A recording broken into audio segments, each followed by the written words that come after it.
Hey, welcome to the podcast. Welcome to the podcast. I just wrapped up this fascinating story about the Titanic. And no, it's not the usual shipwreck tale. It dives deep into the lives of Jack and Rose, tracing their connection across time and space.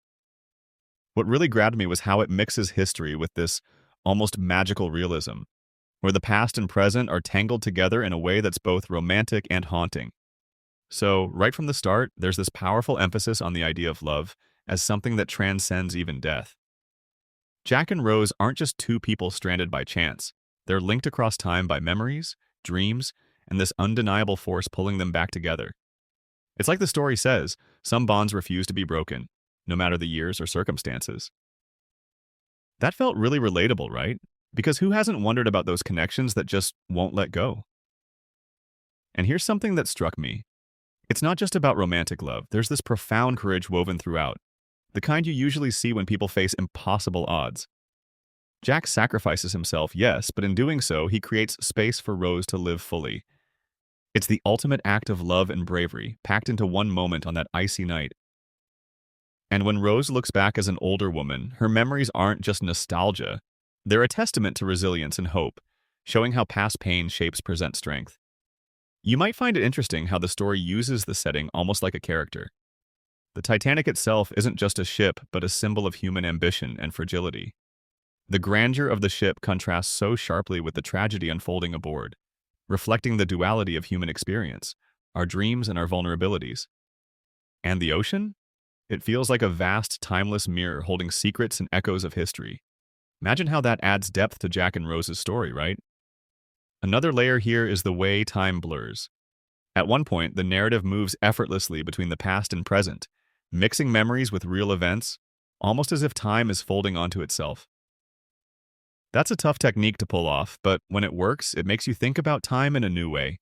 Not just as a linear stretch, but as something flexible, full of emotional resonance and meaning. I started wondering, how often do we experience moments that feel timeless, where past and present collide in our own lives? Now, if we think about the characters individually, Rose's journey really stands out. She begins as a young woman trapped by society's expectations, yet she finds strength to break free, motivated by Jack's spirit. Her transformation isn't just personal, it's symbolic. It challenges the idea of fate and shows that even within tragedy, there are choices and chances to redefine your path. That's uplifting, but also bittersweet, considering the loss underlying it all. Jack, on the other hand, is this emblem of youthful hope and selflessness. But what I found unexpected is how he's not just the romantic hero, he's also a kind of anchor for Rose's awakening. His presence lingers beyond his life, shaping her decisions and the legacy she carries forward. That idea stuck with me, that sometimes we're shaped more by those who leave us than by those who stay. The narrative also dives into the emotional weight of memory. Rose's older self reflects deeply on what happened, which made me think about how memories can be both healing and painful. They preserve love, yes, but they can also imprison us if we hold on too tightly. This story gently suggests that remembering is necessary, but letting go in some way is part of survival too. What's compelling is how this all connects to a larger theme about human endurance. Amid disaster and heartbreak, the story doesn't simply dwell on loss. Instead, it highlights how people find ways to carry on, to transform suffering into something meaningful. Rose, living a long life, sharing her story, becomes an act of defiance against the silence history might have imposed. It's a powerful reminder that stories themselves are a way to keep things alive. And here's a detail I keep coming back to. The small moments between Jack and Rose, like their conversations or the way they looked at each other. Those details ground the epic tragedy in intimate human experience. It's a reminder that history isn't just big events, but the tiny fractions of time where lives intersect and change. Those moments become everything. Something else I hadn't thought of before is how the story handles the idea of destiny. Jack and Rose's meeting feels fated, but it's not predestined in a simple way. Instead, it's woven through choices, risks, and chance. That balance between fate and free will kept me engaged. It made me think about how we navigate the tension between what seems meant to be and what we actually do.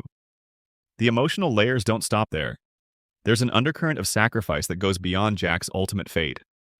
Rose sacrifices her safety in the moment, but she also gives up the predictable life expected of her.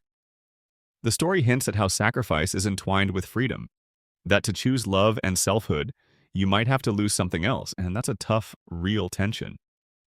Finally, the story closes with a sense of peaceful acceptance.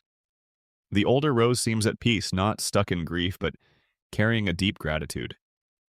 That ending felt true and satisfying to me because it doesn't try to sugarcoat tragedy, but honors growth and survival in their complexity. It's a reminder that even the hardest stories can have a kind of grace. So, what really resonated through all of this was how love, memory, and courage create a kind of magic that lasts beyond time. Jack and Rose's story isn't just about a ship sinking, it's about human hearts refusing to be lost in the vastness of history. And honestly, that's a pretty beautiful way to think about life and our connections, don't you think?